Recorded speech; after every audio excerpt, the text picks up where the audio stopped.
Tatlong manlalaro ang aking napitikan sa Barangay Gemasan na kilala bilang Amante Brothers ng Team Batang Dos sa Senior Division. Sila ay sina Christian Rob Amante, Arjan Amante at Kurt Andre Amante. Makikita sa kanila ang kanilang matinding kumpiyansa sa bawat laro at ang kanilang pagmamahal sa basketball. Kapansin-pansin din ang maayos nilang komunikasyon sa loob ng court, kung paano sila dumiskarte at gumawa ng puntos sa laban. Higit sa lahat, nagkakaisa sila sa bawat desisyong ginagawa nila bilang magkakapatid at magkakampi. Narito ang kanilang background sa paglalaro.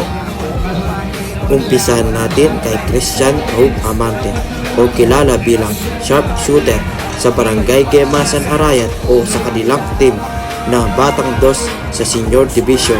Siya ay may edad na 25 years old at ang kanyang position ay shooting guard and small forward. Ang kanyang natamong award ay ang Best Shooter at Mythical 5 sa small forward. Siya ay naglaro na din ng interbarangay dito sa Arayat bilang ipresenta ang Barangay Gemasan at interbarangay sa San Luis at mga ligang labas.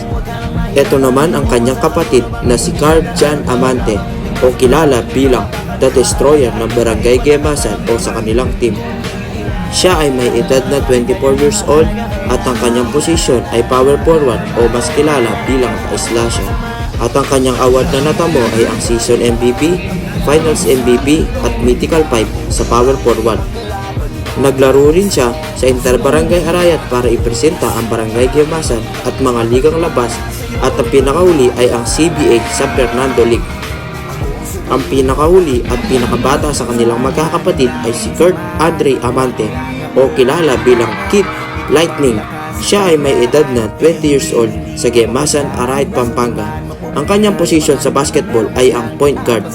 Natamunan rin niya ang mga award na Season MVP, Mythical 5 at Best Point Guard sa kanilang barangay. Siya ay naglaro din sa Interbarangay ng Arayat bilang presenta ang Barangay Gemasan o mga ligang labas at ang CBA sa San Fernando na kasama ang kanyang kapatid. Halina't saksiyan ang kanilang bawat laro. Di ka pang ligtas mo ako. Ano makoras kailangan ninyo ay ito. Wala nang pwede pang ibang makakapanakit sa'yo. Isang tawag mo lang na yun agad ako. Asahan mo, prinsesa ka para sa'kin. Ako nagiging superhero na magiling. Ako din na magiging makapisa lang ang mananatiling. Nakasunod na kapasin sa'yo saan ka man makarating. Ibigay lahat ang yaman sa mundo. Kung hindi mo nalaman para lang sa'yo. Ito lang lahat. Nasumugalitan ng mga tagpana siguro kung kailangan. Ang buong sumagiro mo ang lahat. Basta tawagin mo lang ang pangalan ko. Tawagin mo ako kapag kailangan mo.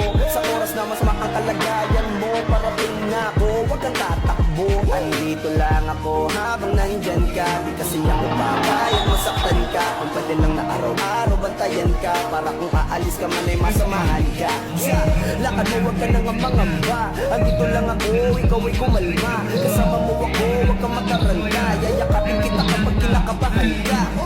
Hindi ko hayang mapahamak ka. Ano mang mangyari ay ipalalaban kita. Yaman sa mundong mundo. Maglaban ka. Ilaban sa buong dislaban kita. Nasumugalan lang makapagmama sa'yo.